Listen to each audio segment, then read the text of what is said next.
Welcome to episode 4 of the VanDyk Mortgage West Michigan Conference Weekly Coaches Show. I'm host Cody Kater. Each week I'll be chatting with a coach and players from a West Michigan Conference football team. Montague was featured team last week as head coach Justin Dennett was joined by seniors Chase Gowell and Owen Peterson. This week it's the Oakridge Eagles. Head coach Cary Harger is joined by senior quarterback, defensive back, and punter Matt Danicek and senior lineman Gage Lowry. Oakridge is 4-0 on the season, coming off a 30-18 home win over Ludington. This Friday, the Eagles host another West Michigan Conference newcomer, Fremont, who is 3-1. Next week, Oakridge hosts Whitehall, so the Eagles have to resist the urge to look ahead to that Week 6 showdown. Before we get any further into the show, let's thank our sponsors whom, without their support, shows like this would not be possible. First off, thanks to our title sponsor, VanDyk Mortgage Lakeshore. Thanks also to Foundation Systems of Michigan, Scheid Plumbing, Heating, and Cooling, David Duesenberry of Coldwell Banker, Durga Insurance, Chris Dykma and Sarah Reel at Green Ridge Realty, Big Stone Therapies, North Grove Brewers, and Grieve Law.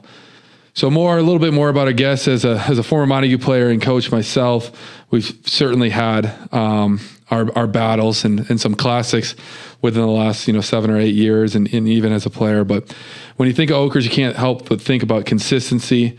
Cary Harger, also is maybe one of 2-3 coaches, from what you can remember.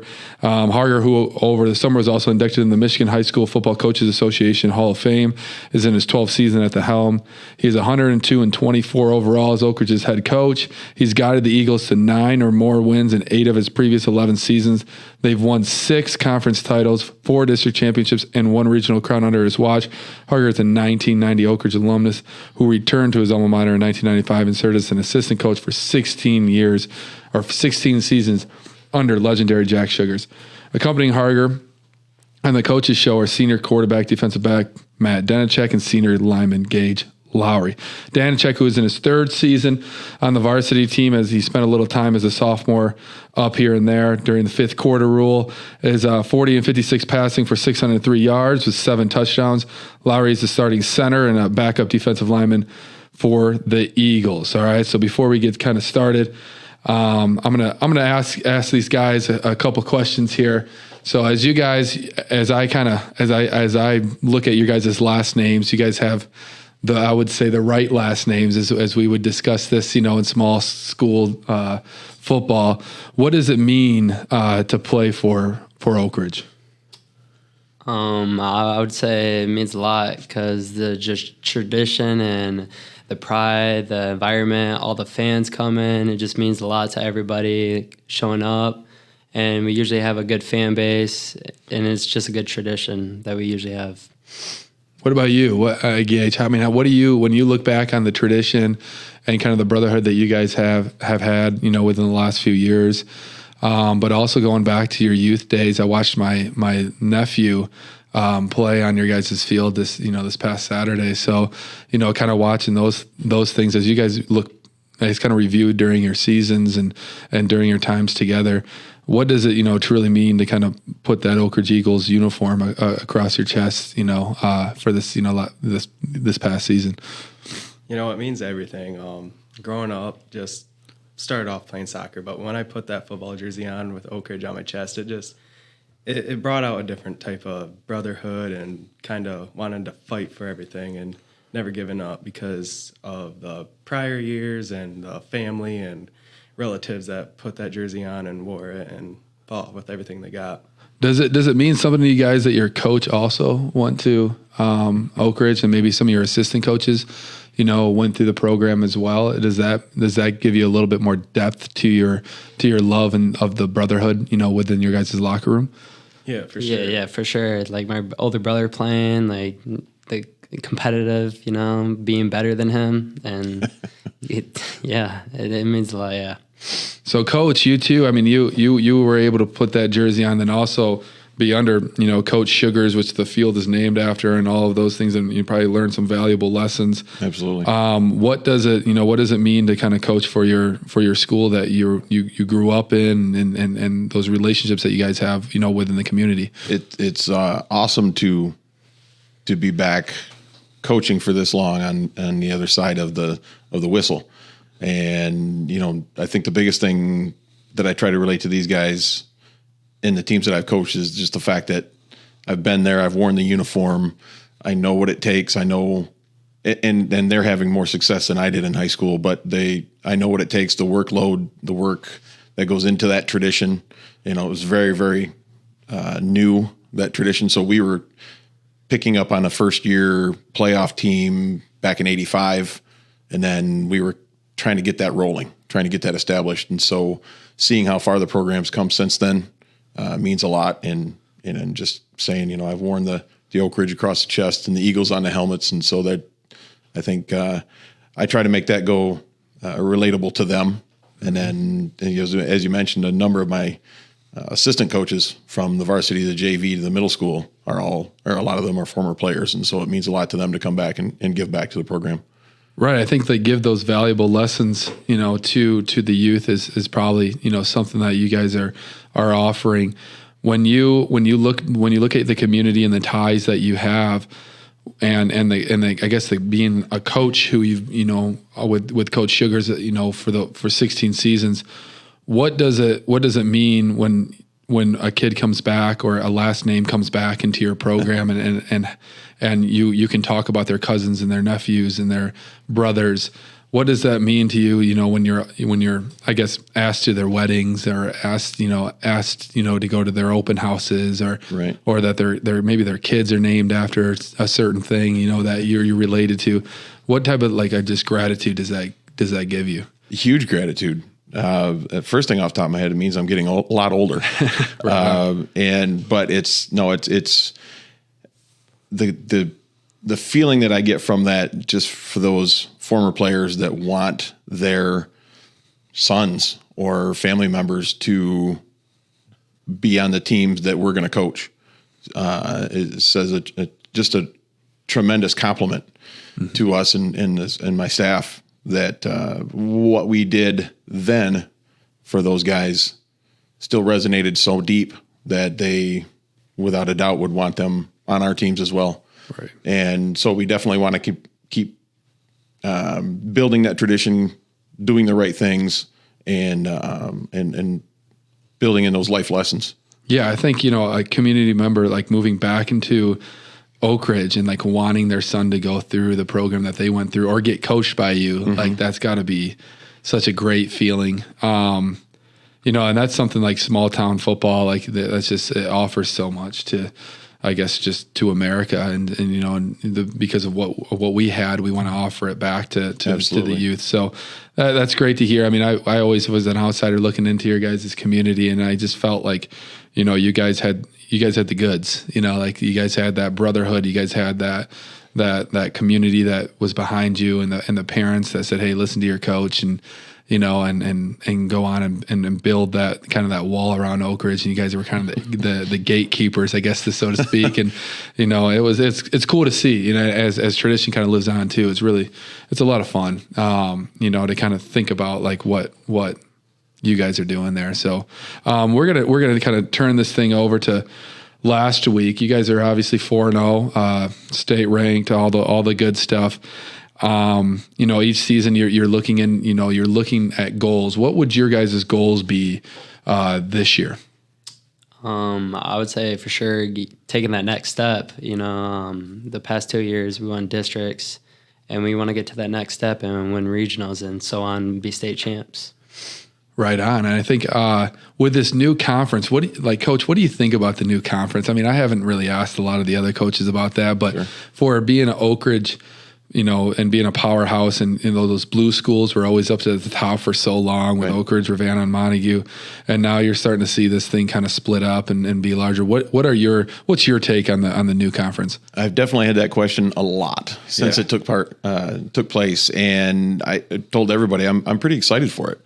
I think the move helped preserve the conference and its long standing from disintegrating or going a different way and unfortunately breaking up the conference. Instead, we expanded, and week in and week out with the new teams that have come in, we have to make sure that we are on top of our game every week. We don't know the history of the teams, good, bad, and different. I mean, years to years we can follow, we can look up scores and whatnot, but not having exposure to those teams and playing them.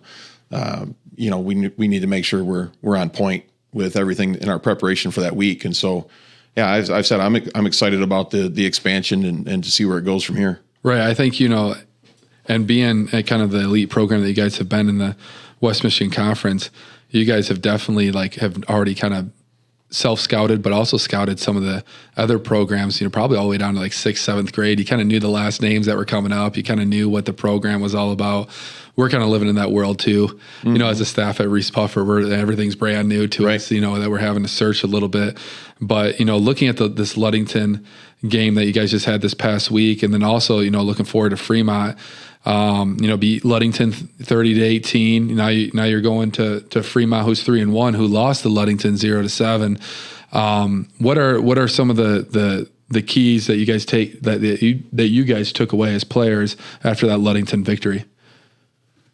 Well, we definitely took away that we couldn't underestimate anybody, that no matter what, we'd still have to go in, fight for everything, and show up and play. Because not that we took Ludington light, but we definitely didn't have the right mindset that we need to start to have. Okay, so what did Ludington do that gave you guys trouble on Friday? Well, they definitely up front, I think they tricked us a little bit with their defensive stunts that they ran. We haven't really been exposed to that, or me personally haven't ever seen that in my whole life. And I think that kind of tricked us a little bit, and then their just ability to get around our guys on their offense, just running around, just breaking plays and going for big touchdowns. Okay, what do you guys think? Reflecting a little bit. What do you think, Matt, on the new conference? Are you and then do you play other sports? Yeah, I do. Yeah, so you're going to have to travel a little bit to these other places, after the football season. What do you think about the new conference? And also, what was your take on that game against Ludington on Friday?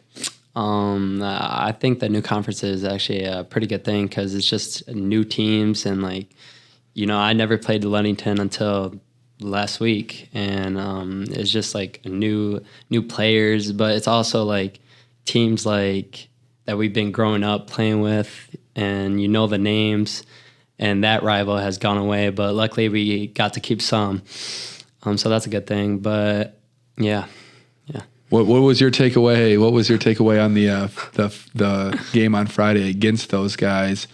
At playing the quarterback, playing a little defensive back. It sounds like you're punting the ball too. Hopefully not too much, right? I mean, we don't like that formation, right, as offensive coaches. But what was your takeaway after that Ludington game? Yeah, I would agree with Gage. We did take them a little lightly, but they were a great team, and they did shock us a little, but we pulled through and figured it out. But now we can come together as a team and work together and bump up the energy in practice so we can't have that again. Right, learn and grow, right? Mm-hmm. I mean, it's a lot easier to fix your faults after a win than it is after a loss. But so you guys moving on to Fremont, Coach. They're 3-1. They lost to Ludington 0-7. So just from an outside person kind of looking into that, obviously that's a tight score. Your guys you guys were a 2-score deal there. So I mean, if you taking a look at that, what does Fremont do that is could give you guys troubles? Well, offensively, they are good size up front. They do a lot of pulling. They've got a lot of motions, and so those kind of things can distract from the proper reads on our defense at times. So we have to make sure we match that physicality up front from their guys, and keep everything in front of us. And then defensively, they're running a 3-3 defense that we haven't seen much. I mean, we toyed with it a few years ago, and then went back to our traditional. But so that's going to be an experience working on those blocking schemes and things. A lot of combination work with the linemen.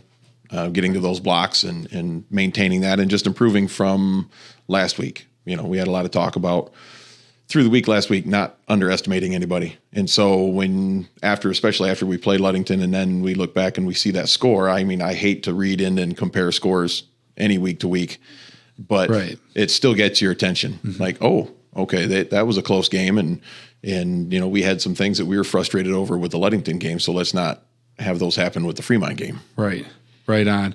And so we're talking about the physicality piece of Fremont. You know, I've heard rumors that, you know, they're pretty big up front and they're able to kind of move the ball, you know, within the tackles.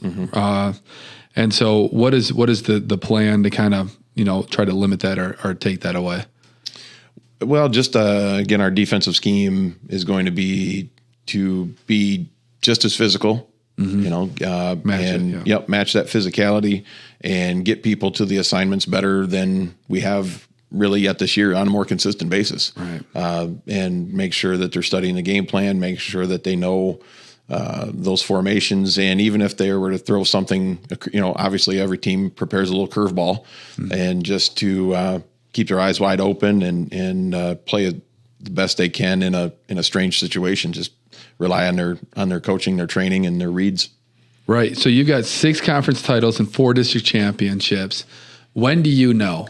Like, when do you know when your team's pretty solid? Is it 4 games in? Is it 5 games in? Is it within the summer?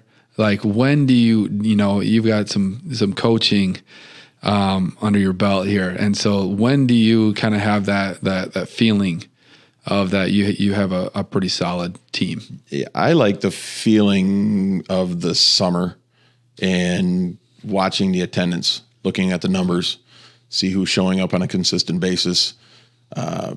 You know, watching the teams get stronger, watching them cheer for each other on a max out day, rallying around each other, and then hearing the conversations about, hey, where are we going to lunch after this?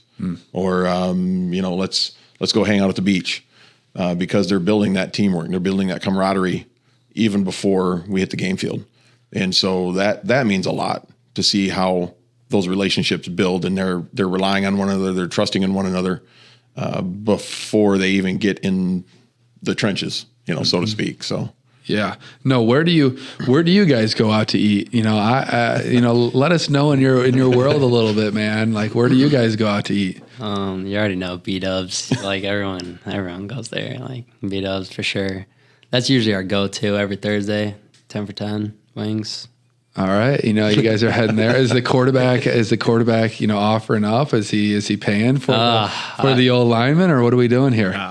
We'd eat his bank account. Oh, you'd eat the bank account. That's good stuff. So, yeah, I mean, I think that's every coach's dream, man. Like when the kids start kind of just taking ownership of the team and figuring out a way to take the next step together and listening to their coaches, listening to their peers, listening to the community member, the right community members, right, listening to their parents and you know, trying to follow along those ways. So, as you guys are kind of moving forward with your season, what is something that you guys want to make sure that the youth below you get out of this season? So I know it's a difficult question, but you guys have such a great tradition. What do you guys do to ensure that the tradition lives on? Well, definitely we want them out at the games because we want to see us be successful. But we kind of got to get them to understand that showing up every day, giving it your hardest every day, and it doesn't always start on game day or the day before. You got to give in everything you got before the season starts and before your first game and many practices.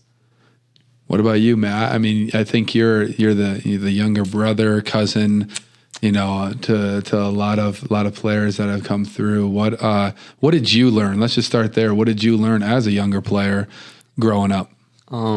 Just learning how the players love the game, like how much it meant to them. Just watching film, coming together, and it's just fun to be a part of. Like, it just looks fun to be a part of, to like grow up in that atmosphere and the tradition to be a successful team. So when you guys are kind of growing this thing, and we're going to reflect back in your summer workouts and lifting weights and you know, going to the 7-on-7s and doing the conditioning, when you guys reflect on that, is that something that you guys are just doing for the opportunity on a Friday night, or is it something that you guys are doing because that's just what Oakridge football does. Should I plug my ears on this? Yeah. Yeah. Well, that's just what Oakridge football does. Yeah. I mean, we put in the work. We're going to show up every day in the summer. We're going to make sure we get in our lifts. We're going to make sure we go hard on the 7-on-7 so that we can be ready for the season, That's great. I mean, just the proper, pain of regret or the pain of prep. Yeah. Right. I mean, that's something that we live by, and there's something that there's teams that, coach, too, that some teams that don't understand that idea and they don't really understand the regret, and you try to question if they care or not. Right. But then there's those other teams that would just do anything to be one more down, on that field, and they don't want to regret it. That's awesome to hear. What, Coach, as moving forward throughout the season, what do you expect out of these two guys? But what do you expect out of your team, for the rest of the regular season? Growth, improvement. I just mentioned those today about, if we think we're world beaters from last week, then our season's going to end miserably. We have to be willing to be coached up every week, every practice, continue to get better, and put in those little schemes, those little twists, and be receptive to the constructive criticism. Not it's when we've told them from day one, if we're correcting you on something, and sometimes maybe getting on your case a little bit about it, and maybe getting a little loud, it's not personal. And we tell them all the time that when all of a sudden you realize that the coach isn't talking to you anymore, that's when you should be worried, because then it's like at some point, then we've seen that you kind of just keep making the same mistakes. You don't care about it anymore, and that's when it's like, well, okay, in their mind, they're done.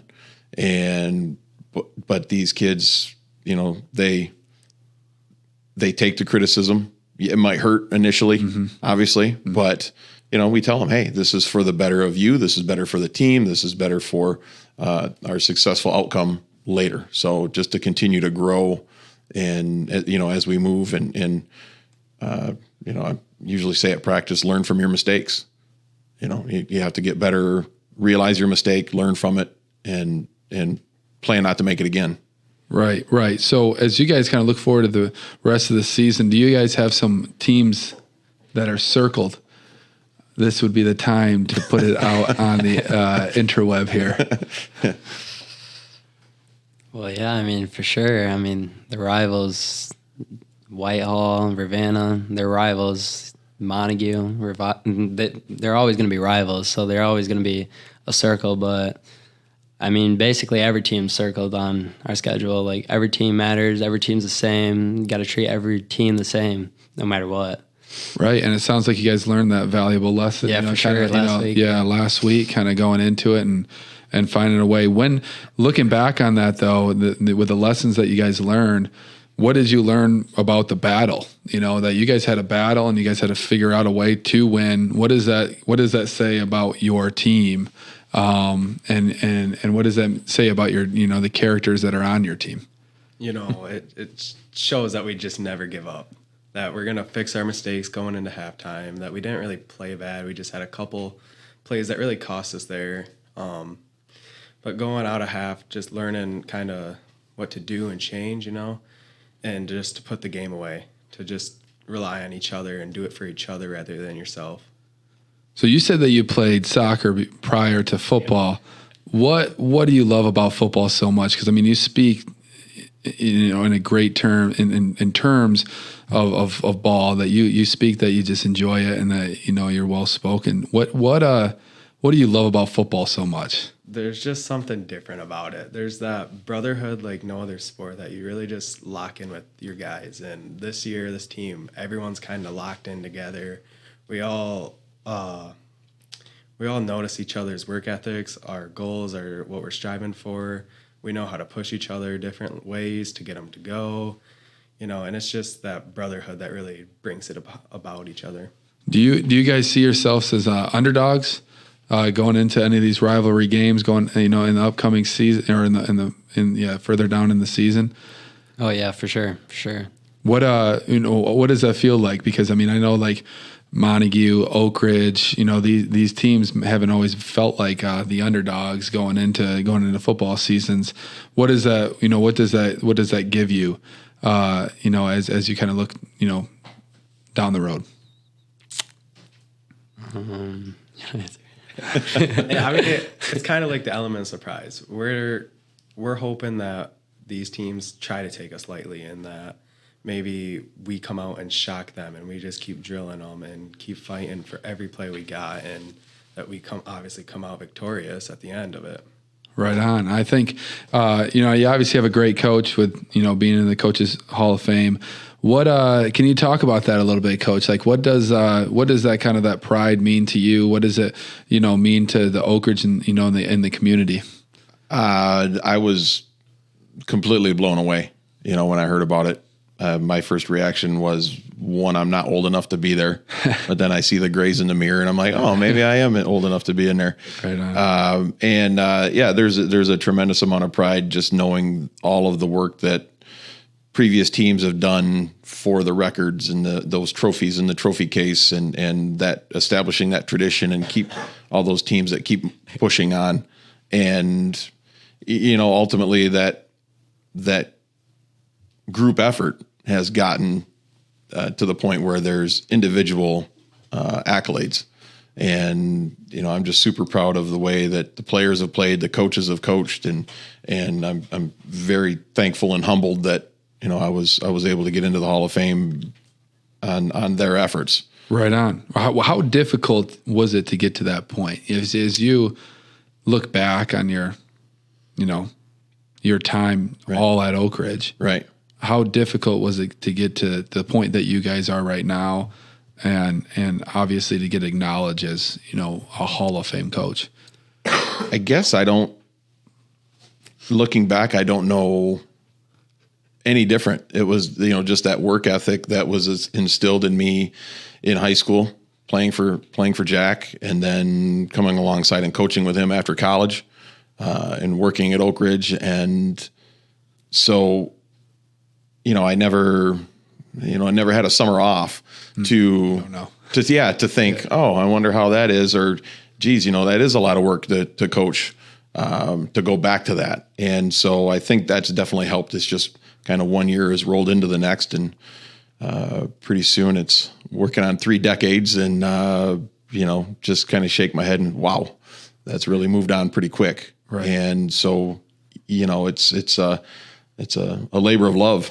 I've loved the sport for a long time and just want to try to give back as much as I can. And that's another, special facet about being at Oakridge, is that just to give back to those Eagles, that the things that I learned. Right. And I'm going to toss this one up to you, Matt. What does it mean to play for a Hall of Fame coach? It means a lot. Learning from the best. That's why I put it. I mean, great coach. You should be able to play good. You learn a lot. All right, man. You have a lot of words for a quarterback. That's awesome. No. So as you guys kind of review and looking back on your prior seasons, from last year and the year before, what sets this team apart than the others? I would say our chemistry, just growing up together, we've all been playing together. This group, I just feel is just a little closer, getting to hang out, we're friends other than football. When football's not going around, we'll go to each other games to support them because we're friends. It's more than that. Right. So there's a deeper level of connection. Yeah, for sure. Then football is just kind of the vehicle for that. How do you think that's created, Gage? Well, obviously everyone grows up together, but I think it's just the level of respect for each other. Growing up, going to different games, even if they're not playing the same sport as us, or throughout the year, obviously. But coming together at the end of it, just to have this common goal of football and to win on a day-to-day basis, and to obviously achieve the biggest goals. So when you guys look back on your time at Oakridge, what is going to be your legend, Matt? Probably win a state champs, like just being state champs. That's our main goal, like getting a ring. Is that the goal year in and year out at Oakridge? I mean, that was our goal last year too. Yeah, I would say just taking that next step and past districts. Like we want to be state champs and we want that ring. Okay, and is that the same way that you feel, Gage? You see in every season, is it state champs or bust? Is that how you see it in a negative light like that, or is it something closer to, we want to be the best. We want to just maximize our abilities so that we can be deemed as one of the best to walk through the hallways. Well, obviously we want to be the best. I mean, we want to be the best that we can be and putting in the work, but we want to put our numbers on the boards and see that 2022, 2023 team up on the boards with all of our achievements. We're district, conference, state, all those achievements. That's forever, right? For sure. Yeah. You put those numbers on the board, that's forever in Oakridge. And you guys have a great sound system in your guys' gym so that you guys, could have a nice little party there at the end of the season for sure. I mean, that thing is always bumping. So yeah, I think that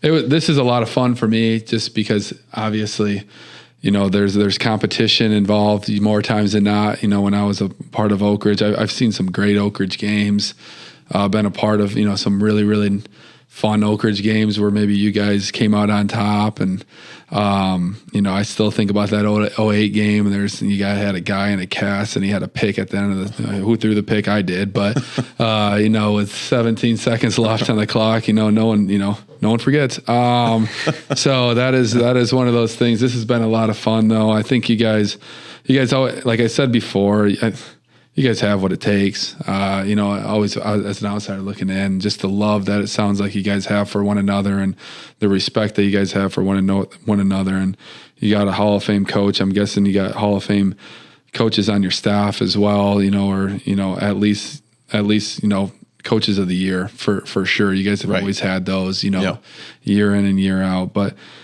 it's been a lot of fun.